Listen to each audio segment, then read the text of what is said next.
So the world is indeed a strange place. I mean, look at some of the people we got in Parliament.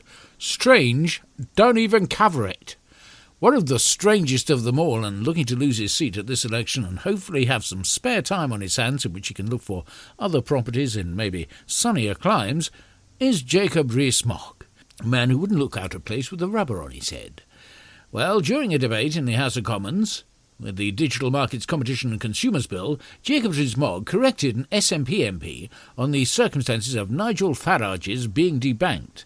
Last year, so many people were debanked. Details to follow. Take it away, Jacob! The idea that you should be debanked because of legal political opinions is outrageous.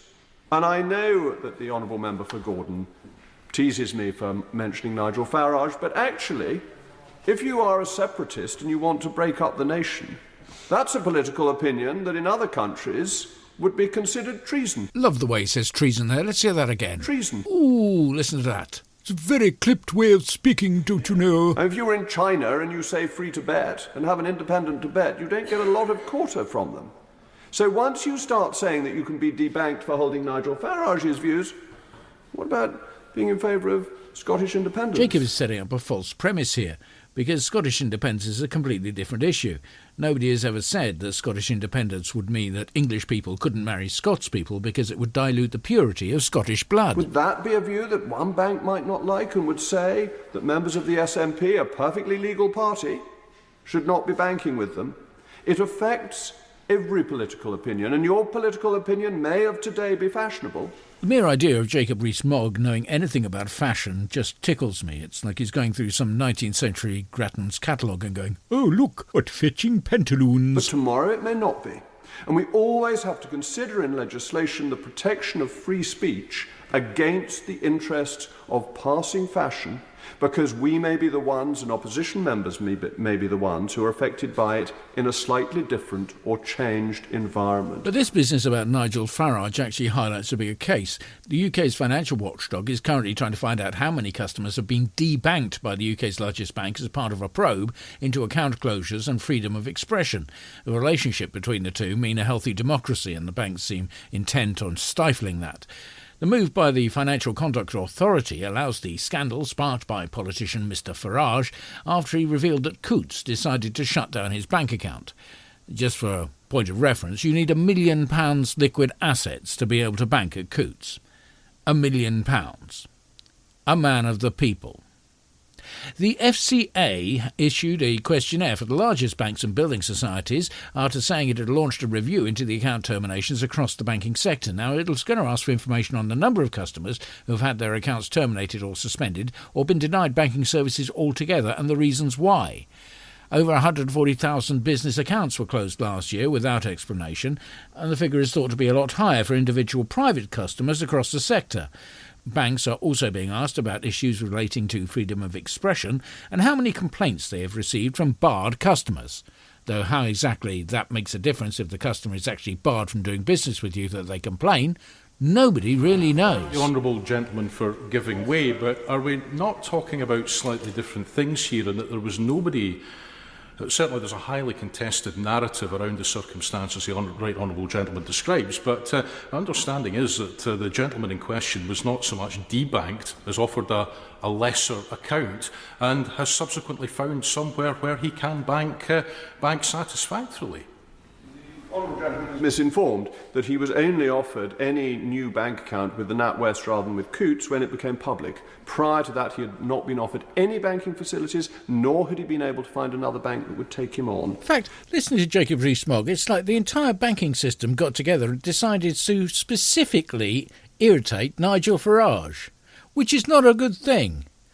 But if it's going to happen to anyone... So the facts of the matter are that Coutts, NatWest debanked him because of this extraordinary internal set of communications which have become public and led to the resignation, effectively the firing of the chief executive of the NatWest. Oh, it's the NatWest you, is it? Not just NatWest, it's the NatWest. There's posh. Do they serve coffee and scones in the foyer while you're waiting for the manager to decide if you can have an extension on your overdraft? Partly for gossiping about his banking circumstances, but also for the behaviour that had led to his banking facilities being taken away for his political opinions. And that's quite clear from the information that has emerged. And to some extent he's right.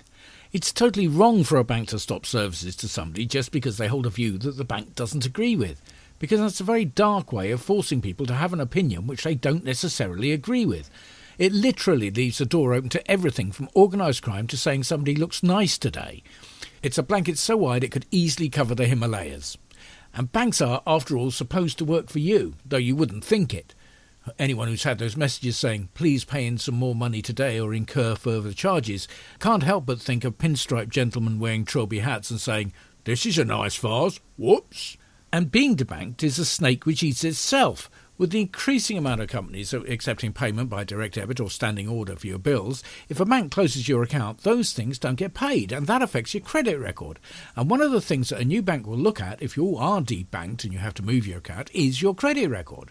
And when they see you fail to pay your bills or debts on a significant basis for whatever the reason, because it's just a yes or no, they can raise that as a risk and decline services. The banks make it impossible for you to bank. It's like a shoe shop which advises people to cut their feet off and then complains that nobody wants shoes anymore.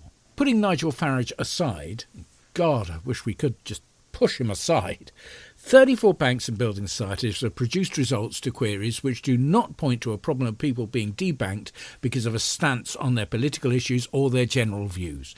They claim, and let's face it, they would, it's always other issues which seems to cause a complete debanking, which is reassuring. Also, am I the only one who thinks debanking sounds like something rather fun you get to do in a brothel? Eh? No, it's just me then. OK.